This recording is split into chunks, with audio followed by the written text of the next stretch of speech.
everybody. We are back in the NAWBO member spotlight. Today we have Kendra Erkamaa.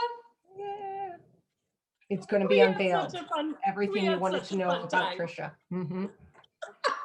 He didn't bring a hairbrush. The hairstylist had to borrow my hairbrush. Oh God. That's awesome. I am an independent financial advisor and owner of a wealth management firm. I got into the business purchasing an existing book of business. So my business has been around for almost 30 years and I have owned it since 2007. So we are rooted in compassion and comprehensive financial services. So we really take that holistic approach. What's making it interesting along the ride is that my entire team is made of all women at this point. And we certainly, when we talk about holistic, it isn't just that holistic picture from financials, which is incredibly important because we like to come from this place of informed, empowered decisions. Let's be honest, money is a part of our everyday lives. And so making decisions that account and take care of our money means we get to grow and build wealth and make sure that our money is aligning with what we want to have happen in our world. And so that is the holistic picture from a not just every aspect of your financial life, but also from you as a complete person. So what are those challenges are unique to every single one of them. And we have seen it for the last 20, 30 years of being in the business, right? But it's all about creating that custom plan that allows you to thrive and have the most abundant and wealthy life that you could possibly live. That's completely customized to what you want to bring. So. I love it. I love talking about money because it's what I find so interesting is it's something that everybody wants to be hush hush about and not talk about. But hello, we all should be talking about it. We should be taught more about it. I would agree. And I think, Wendy, some of those hush hush about it is a real place of vulnerability. Because we think that monetary worthy or monetary value or what we have or in terms of net worth equates to our personal worthiness. So it is really fascinating to go into those spaces. It's actually a true privilege and honor of mine to be able to walk along that journey. I'm going to be with you. I love talking about money. I think it's a place of actually the opposite of really empowering ourselves to make those decisions consciously, mindfully, and to be able to build wealth, not just from our investment portfolio, equally as important, where are we going to put our money that's going to grow for us, but also from our behaviors and what do we do with our money, because that's closely related. So I think it does. And as a culture, we don't talk about it. My dad's Chinese, my whole Chinese family, that's the number one thing they'll ask, right? Well, how much money are you making on that? What's this? How much did that cost? Where did that come from? And it's a complete paradigm shift to just being open and honest about the dollars and cents. But so much of ours is equated to that worthiness. And how do we figure that puzzle out? Kendra, one thing that I appreciate about you so much, though, is that you meet people right where they're at. Absolutely. I mean, you truly do. And then what I also love is that you give us tools to help us reach those goals on, where we want to be and what being financially healthy looks like to us. And even better, the tools are easy and simple to use. I appreciate you saying that, Trisha, because those are critical. And they're unique. Those tools are unique depending on that individual, on where they're at and what they want to create with their money. And it's healthy. It's the healthy aspect of it, but it's also, you have to be healthy in order to build that wealth, right? So it's also taking it to that next level of what does wealth look like and mean to you. And there's this also, to me, and this is going to lead into why I choose NAWBO too. what we define as healthy and wealthy evolves with our experiences, with our exposure, with all of that we do and learn and grow. And I know this is closely related to NAWBO because me personally, on my own personal money journey, has been a shift from scarcity and not enough, which created very healthy behaviors around money, but not a healthy mindset. So you can do things that are going to be wealth building or taking care of your finances, but if it isn't from, it can be from a mindset that's scarcity, right? Not enough. And that creates a lot of other emotional anxiety. And what it'll also do is only get you so far. Like you then become limited by that limiting belief and mindset. So for me, it's been this journey, even in NAWBO, of being able to expand and expose. And what does that really mean for my business personally?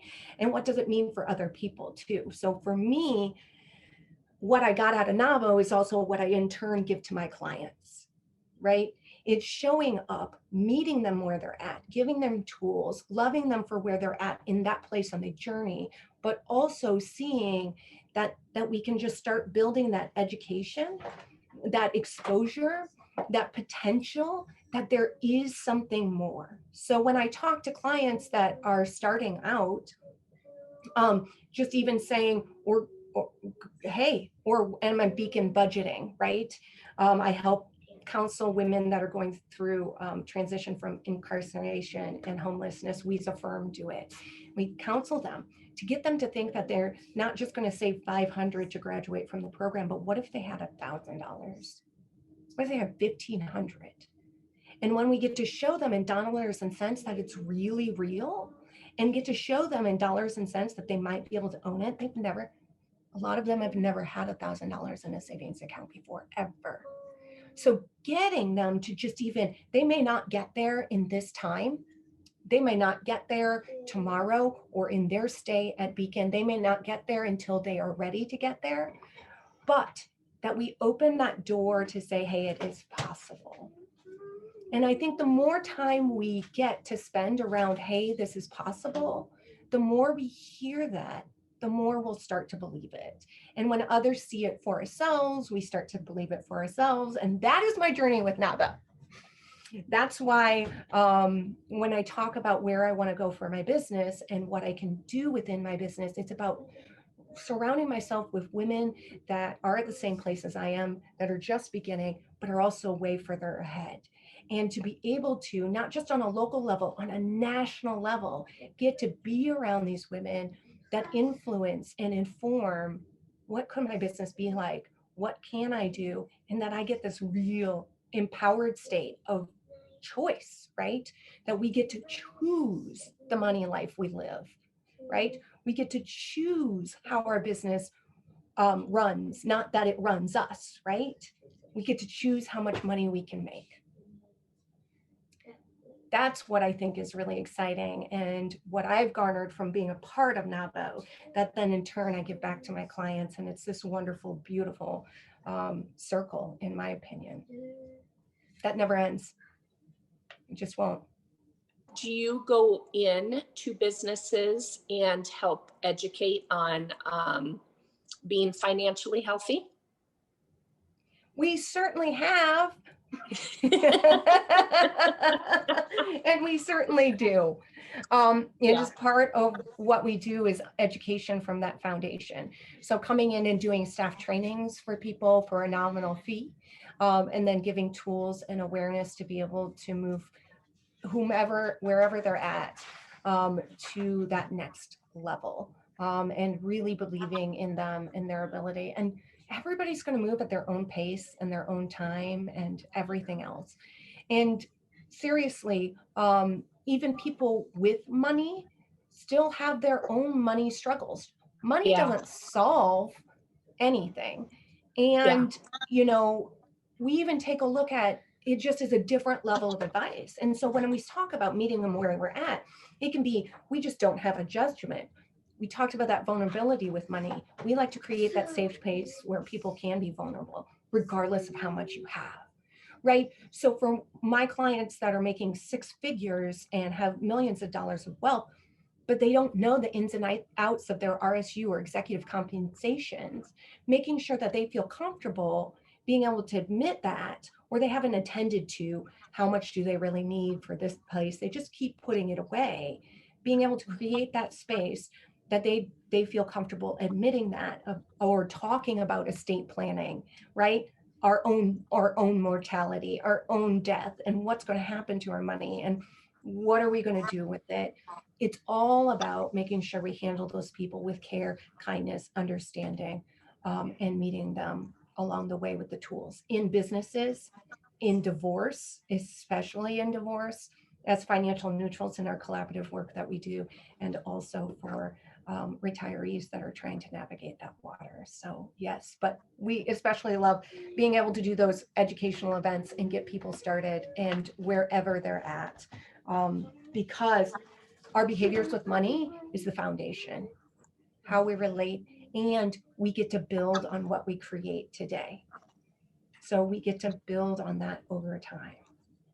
Yeah. So, well, you guys do an amazing job at Triangle doing that. Thank you, Trisha. I appreciate it so very much. Well, I will have to say NAWBO's amazing and memorable. And we alluded to this. One of my favorite memories about NAWBO was going to Memphis, Tennessee with Trisha. And it was actually a leadership conference. We were learning about leading in NAWBO, but we got to connect and have a wild car ride and make connections. I'll still never forget our Ohio sisters at dinner and the wild ride to get there and having a great time and learning leadership skills and growing and creating connections that make a long-lasting impact on our businesses and ourselves. That's the NAWBO community, and it's pretty spectacular. So, oh my goodness, I agree, dear. There is nothing else like it. There truly is nothing else like it. No, and everyone we're is so blessed so to have you. Thank you. Thank you, ladies, for doing what you do. And thank you for this amazing video series. I seriously think you are taking our organization to new heights and really embodying the essence of what NAWBO is. And I really appreciate that.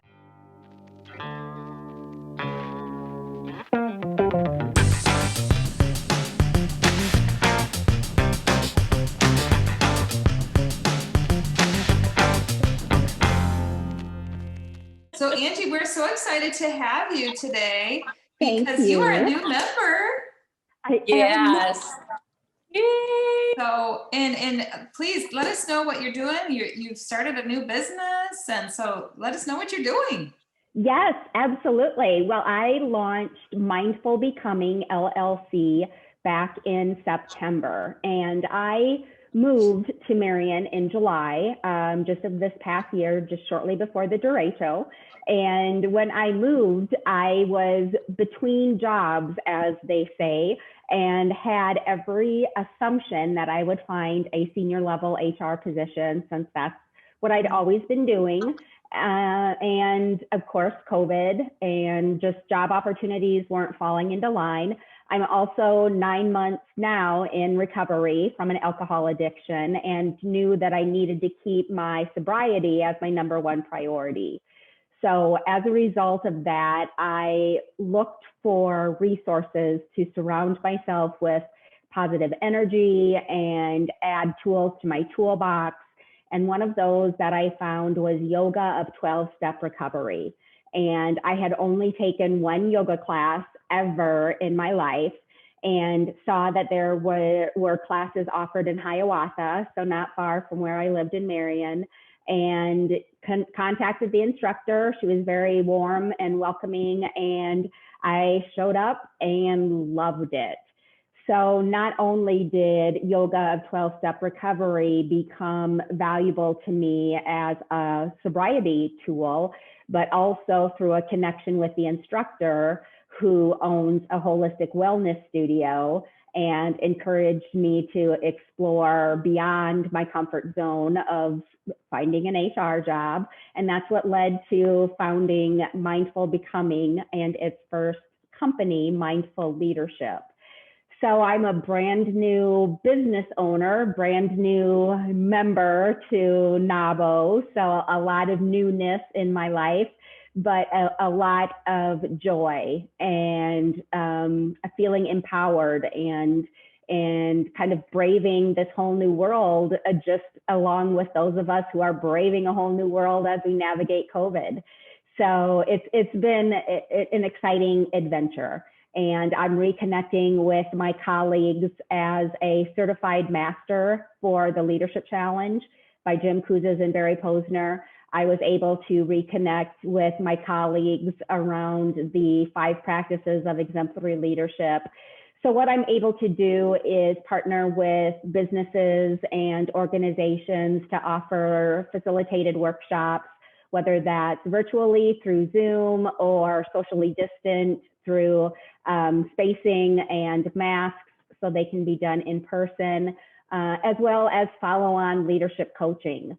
So it's a great opportunity to do more of what brings me joy, but also how I can share my passion and purpose with others. And you know what? Why not start a new business during a pandemic, right? Exactly. Yeah, right. Exactly. I mean, you know? Yep. No better time than the present. And my goodness, it sounds like you have been very, very busy. But first, I would love to congratulate you on your sobriety. Thank Sincerely. you. Thank you. That means a lot. I appreciate that. I know that probably takes a lot of courage. So sincerely, congratulations. Thanks. Thank you. And here's the great thing about Zoom and the way we're doing things now. I mean, you aren't in Des Moines, so it doesn't matter, right? Yeah. Right. Yes, and through the Leadership Challenge connection, I'm really the only certified master in the Upper Midwest. So a lot of the organizations that I've partnered with throughout this connection with the 5 practices are spread out all over. And that's the beauty of technology is I think that Zoom and the virtual connections have become much more celebrated and not just tolerated, but embraced as a way that we can protect expenses. You don't have to worry about travel, but still allow people to engage in the type of personal and professional development that they need despite the miles between consultants, coaches, and the organizations and people they serve. I think it's been so exciting too. Wendy and I were on a call a couple of weeks ago, and there were people from Italy that were on there. And it's like, you know, in years past, yes, you could talk to them on the phone and whatnot, but it's like, oh my goodness, now we can see them. And I mean, she of course was many hours ahead of us. I think she was 9:30. I'm not even going to try to determine what the hour difference was, but I thought, you know, as much as I might get some Zoom fatigue, I truly felt so honored in that moment to be able to be there with her. Absolutely. Yeah, I agree. Yeah, there's a coaching group I'm in, and there's someone from New Zealand. So the running joke is that he's coming to us from the future because they're ahead of us. Oh, that's awesome. Yeah. Well, Angie, I would love to, what made you to decide to join the NAWBO Sisterhood? Because there's truly nothing like it. It was really, actually Wendy was the one who reached out to me about it, and not so coincidentally, probably, I had also just received an email in my inbox with an invitation kind of nationally to join. Yeah. So, you know, the two combined, I figured that was too big of a nudge for me to ignore. So yeah. Pursued membership. But I, you know, like many women who seek opportunities to invest in themselves, but also to give back through investing in an organization and truly the connecting with people. We are truly better business owners when we collaborate versus compete. And I have been an advocate of that throughout my career. And I see this as an opportunity to collaborate, to learn more, and to really do more better together than any of us could do on our own. And that was my passion for joining NAWBO, and what I seek to get, but also what I strive to give to that organization. Yes. I love that. Love that. Love that. Well, we are so excited to have you. Yes. Thank you. Hope to be able to see you in person Yes. sometime soon. And Yes. I will let you know, I'm a hugger. If you're not, just let me know. I will join you once we, yes, exactly. Once we get the okay, I think it'll be a hugging fest around Yes.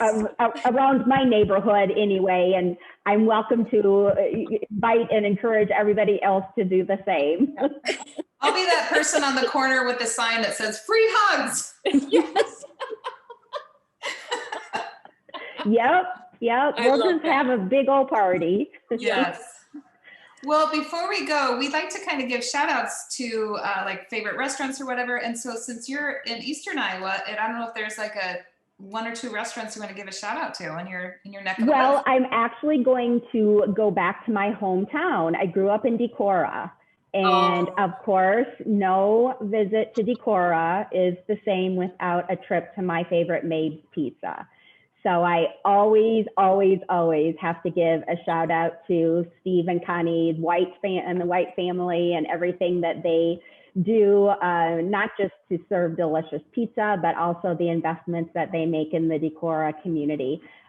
Once we have full COVID freedom to go around and dine, I look forward to doing more of that in the Hiawatha, Marion, Cedar Rapids areas.